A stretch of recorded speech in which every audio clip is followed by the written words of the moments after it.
সেনা কর্মকর্তা এবং সেনা সদস্যদের দৃষ্টি আকর্ষণ করে বলতে চাই, খোঁজ নিয়ে দেখুন এই ছাত্রছাত্রীরা আপনার কিংবা আপনার কোনো একজন সহকর্মী, ভাই, বোন, সন্তান কিংবা স্বজন। তাহলে কাদের মোকাবেলা করতে বন্দুক হাতে আপনারা রাজপথে নেমেছেন?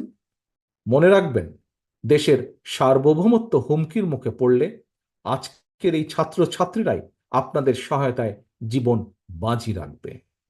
সেনা পরিবারের একজন সদস্য হিসাবে, একজন বীর মুক্তিযোদ্ধার সন্তান হিসাবে আমি আপনাদের উদ্দেশ্যে আরো বলতে চাই, দেশের গণতন্ত্রপ্রিয় জনগণ সেনাবাহিনীর কথা বলার সময় দেশপ্রেমিক শব্দটি ব্যবহার করে। সেনাবাহিনী যদি দেশপ্রেমিক হয়, তাহলে কি নিজের দেশের জনগণের বুকে কি গুলি চালাতে পারে? তাই সময় এসেছে আপনাদের সিদ্ধান্ত নেবার।